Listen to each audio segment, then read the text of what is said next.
हाँ जी सर। तो अब हमें क्वेश्चन करना है, क्वेश्चन नंबर 4। क्वेश्चन नंबर 4 अगर आप देखो तो क्वेश्चन नंबर 4 को भी करने से पहले आपको एक चीज़ सीखनी चाहिए। पहले वो सीखते हैं, फिर क्वेश्चन करेंगे। सर, नेट प्रेजेंट वैल्यू का फॉर्मूला क्या सीखा है आपने? सर, हमने नेट प्रेजेंट वैल्यू का फॉर्मूला सीखा है, present value of all cash inflow minus present value of initial cash outflow. हमने ये फॉर्मूला सीखा है एनपीवी का। ठीक है जी, ये सीखा हमने फॉर्मूला। और आपने ये भी सीखा क्या कि जितने भी इनफ्लो होते हैं वो सारे 0 ईयर के होने चाहिए, और जितने भी आउटफ्लो होते हैं वो भी सारे 0 ईयर के होने चाहिए। सर, आउटफ्लो आउटफ्लो का फॉर्मूला क्या है? सर, आउटफ्लो का फॉर्मूला ये है, एक तो जो हमारी मशीन की जो कॉस्ट होती है जिसको हम 0 ईयर में खर्च करते हैं वो, प्लस वर्किंग कैपिटल जो 0 ईयर में लगाई होती है वो, प्लस प्लस कोई भी वर्किंग कैपिटल हो जो एंड ऑफ फर्स्ट ईयर में लगाई हो, तो उसको पहले 1 साल पीछे लेकर के आते हैं, उसको मल्टीप्लाई कराते हैं पीवीएफ से। ठीक है, और मान लो कोई और वर्किंग कैपिटल भी हो जो आपने एंड ऑफ सेकेंड ईयर में लगा रखी हो, तो आप इसको भी मल्टीप्लाई कराते हो पीवीएफ से, इसको 2 साल पीछे लेकर आते हो, उसको 1 साल पीछे लेकर आते हो। ये पहले से ही 0 पे थी, ये भी पहले से ही 0 पे था। जब सारे आउटफ्लो 0 के हो जाते हैं तब आप उनको क्या करते हो, प्लस। तब जाके आप बोलते हो कि भैया present value of initial cash outflow. यही बात है, सारे आउटफ्लोज को भी आप 0 पे लेके आते हो। ठीक है सर। अब ना क्वेश्चन नंबर 4 जो मैं आपको करवा रहा हूं उसके अंदर क्या हो रहा है, ये जो है ना present value of cash inflow, inflows के बारे में क्वेश्चन में कोई डेटा नहीं दिया हुआ। मतलब present value of all cash inflow निकालने का जो जुगाड़ होता है, जिसमें मैंने आपको सीएफएटी सिखाया है। भाई, आपको 5 सीएफएटी दिए होते हैं, 1 2 3 4 5। आप सबको 1 साल 2 साल 3 साल 4 साल 5 साल पीछे लेके आते हो, फिर टोटल करते हो, तो जाके आपका निकलता है present value of all cash inflow. यही बात होती है, इसी को आप यहां पर यूज करते हो। लेकिन सर, क्वेश्चन नंबर 4 ऐसा है जिसके अंदर आपको सीएफएटी नहीं दिया हुआ, और इनकम, मशीन की जो इनकम होती है ना, जो आने वाले 5 सालों में हमने कमानी होती है, वो नहीं दी हुई। उसका कोई स्कोप, कोई होप ही नहीं है। मतलब कोई तरीका, कोई जरिया ही नहीं दिया हुआ कि किसी ना किसी तरीके में क्वेश्चन में सीएफएटी निकाल लूं। सीधी बात है, पेपर के अंदर present value of all cash inflow को निकालने का कोई भी दूर दूर तक जुगाड़ नहीं दिया हुआ। ठीक है जी। और अब आप एनपीवी उस क्वेश्चन में नहीं निकाल सकते, नहीं निकाल सकते, नहीं निकाल सकते, नहीं निकाल सकते। तो फिर सर हम जज कैसे करेंगे? ऐसे क्वेश्चनों के अंदर आपको जो ये वाला एरिया होता है ना, ये आउटफ्लो वाला, ये वाला एरिया आपको दिया होता है, दिया होता है। और आपको करना क्या है, 2 मशीनें होंगी, दोनों मशीनों के जो आउटफ्लो नहीं है, आउटफ्लो वो कैलकुलेट कर लो, और आउटफ्लो के हिसाब से सोचो कौन सी बेटर होगी। इनकम के हिसाब से तो आप ऐसे सोचते हो, जिसकी इनकम ज्यादा वो मशीन बेटर। और आउटफ्लो के हिसाब से कैसे सोचोगे, जिसमें आपका कम पैसा लग रहा होगा वो आपकी मशीन बेटर। यानी आउटफ्लो के केस में जो आपके पैसे, जहां आपके पैसे कम लग रहे होंगे वो वाली मशीन आपकी बेटर होगी। इनफ्लो के केस में जिसकी इनफ्लो ज्यादा आ रही होगी वो आपकी मशीन बेटर होगी। अब क्योंकि इस क्वेश्चन में इनफ्लो नहीं दिया हुआ, एनपीवी निकल नहीं सकता, और मेरे को 2 मशीनें दे रखी है, मशीन ए और मशीन बी, और मुझे कह दिया गया कि जज करो कौन सी बेटर है। इनफ्लो मुझे पता नहीं है, एनपीवी मैं निकाल नहीं सकता, तो मैं जज कैसे करूं? कैसे जज करूं कि इन दोनों में से कौन सी मशीन बेटर है? सर, मैं अब जज करूंगा on the basis of outflow, on the basis of outflow. आपको याद होगा, आप निकालते हो CFAT, फुल फॉर्म होती है कैश फ्लो आफ्टर टैक्स। अब आएगा CFOT, सॉरी COAT, इसको बोलेंगे कैश आउटफ्लो आफ्टर टैक्स। क्या बोला? Cash outflow after tax, that's all. अब हम निकालेंगे COAT, मतलब जिसका आउटफ्लो कम होगा वो मशीन बेटर होगी, जहां मेरे पैसे कम लगेंगे वो मशीन बेटर होगी। क्यों ऐसा मैं क्यों कर रहा हूं? क्योंकि मुझे इस क्वेश्चन में CFAT नहीं दिया हुआ, present value of all cash inflow निकालने का कोई भी जुगाड़ मुझे नहीं दिया हुआ, कोई स्कोप मुझे नहीं पता, NPV मैं नहीं निकाल सकता, मुझे अपनी सारी जजमेंट आउटफ्लो के हिसाब से करनी है। इसीलिए मुझे अब cash outflow after tax COAT निकालना पड़ेगा दोनों मशीनों का। आई होप आपको क्लियर हो गया हो। यही सेम टू सेम एग्जैक्ट आपको क्वेश्चन नंबर 4 देखने को मिलेगा। आओ इस तरीके का क्वेश्चन नंबर 4 भी करते हैं। पहले क्वेश्चन रीड कर लेते हैं। कह रहे हैं जी देखो जी ऐसा है, एक ना कंपनी है, उनके पास 2 मशीनें हैं, मशीन A है और मशीन B है, और वो डिफरेंटली उनको डिजाइन किया गया है, but do exactly the same job. मतलब काम दोनों का सेम है, अलग अलग तरीकों की बनी हुई है। कह रहे हैं मशीन A जो है वो 7.5 लाख की है, उसकी जिंदगी 3 साल है, और it will cost 2 lakh per year to run. मतलब वो कहना चाहते हैं अगर मैं इस मशीन को खरीदता हूं तो मुझे मेरी 2 लाख रुपए की कॉस्ट लगेगी एवरी ईयर इसको चलाने में। आप थोड़ा नोटिस करो यार, एक तो आपकी मशीन ए जो है 7.5 लाख रुपए की है, मतलब 7.5 लाख रुपए की तो आपकी मशीन ही है।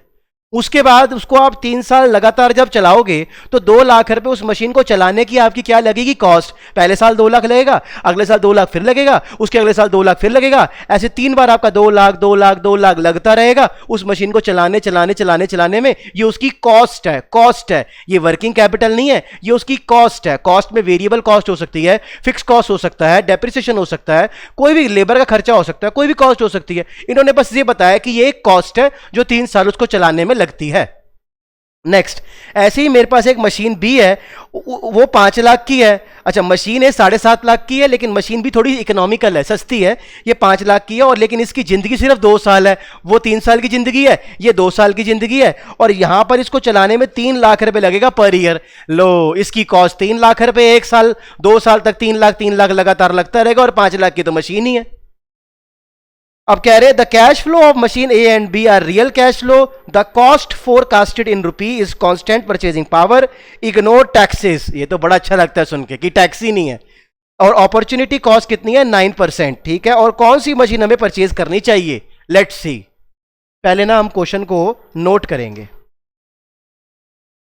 देखिए हमारी मशीन जो है A, वो कितने की है सर? ये 7.5 लाख की है, और इसकी एस्टिमेटेड लाइफ कितनी है 3 इयर्स, और एस्टिमेटेड सैल्वेज वैल्यू क्वेश्चन में नहीं दे रखी तो क्या मानोगे 0, और कैश सैल्वेज वैल्यू नहीं दे रखा तो क्या मानोगे 0, वर्किंग कैपिटल नहीं दे रखी तो क्या मानोगे 0, और cost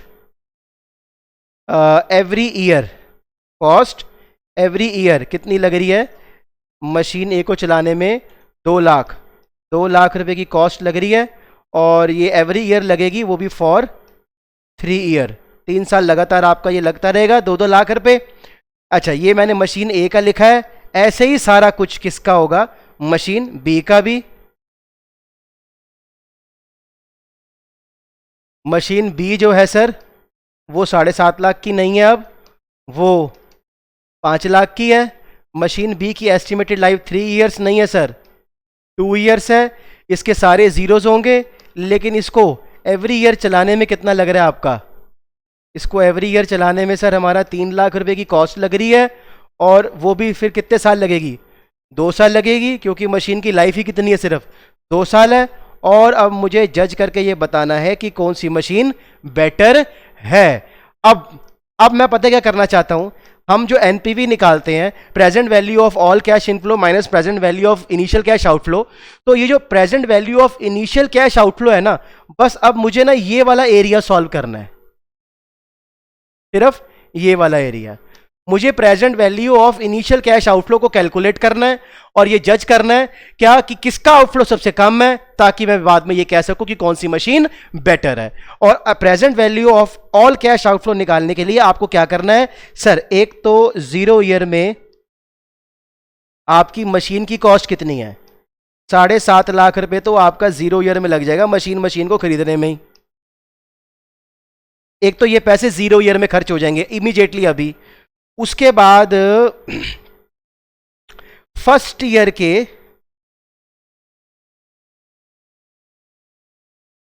end of year 1, end of year 2, end of year 3, तीनों साल आपके कितनी कॉस्ट और लगेंगी? 2 लाख लगेगा, यहां भी 2 लाख और लगेगा, यहां भी 2 लाख और लगेगा, मल्टीप्लाई मल्टीप्लाई मल्टीप्लाई। इस क्वेश्चन की कॉस्ट ऑफ कैपिटल कितनी चल रही है? 9% चल रही है, 9%।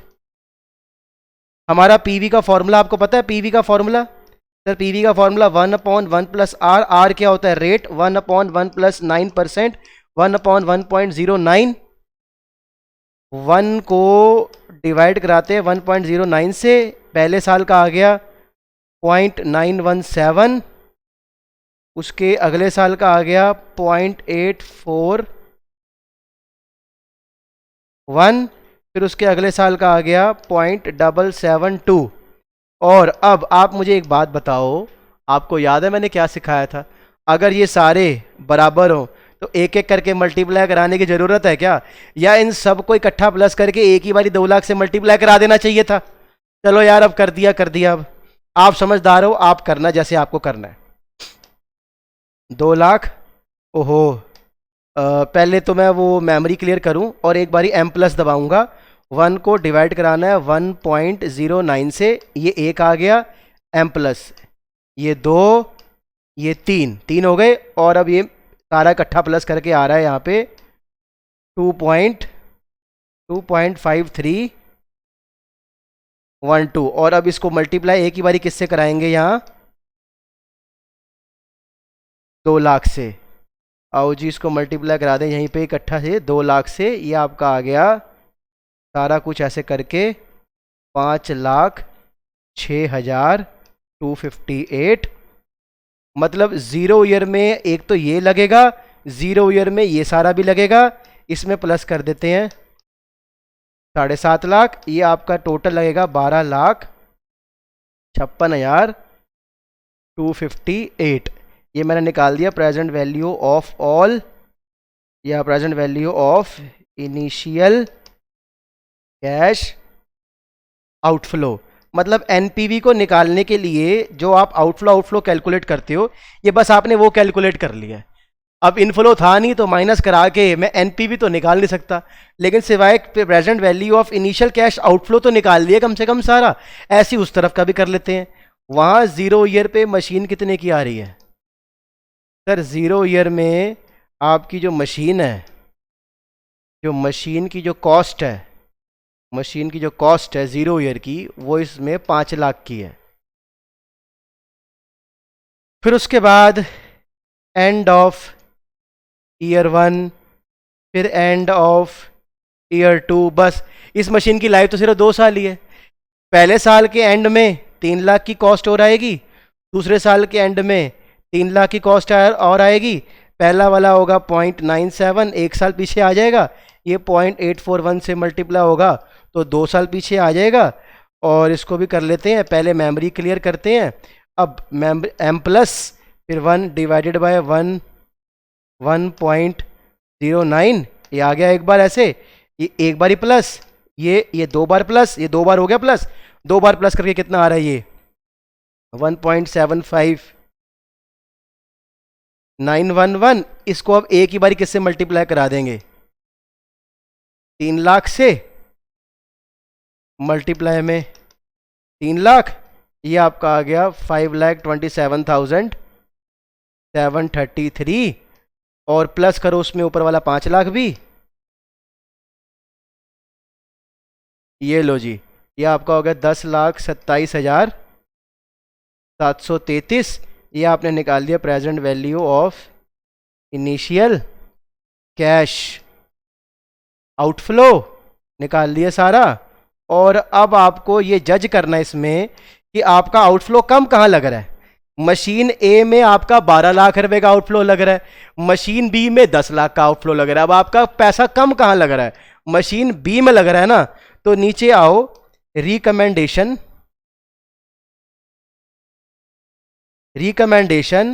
Machine B is better as cash outflow is less than machine A. ऐसे आपका ये सारा क्वेश्चन खत्म होगा। मतलब आप देख लो, ये भी एक वैरायटी है जिसमें आउटफ्लो के हिसाब से आपको जज करना है कि आपकी मशीन कौन सी अच्छी है। इनफ्लो दूर दूर तक क्वेश्चन में नहीं दे रखा। आई होप आपको समझ आ गया हो।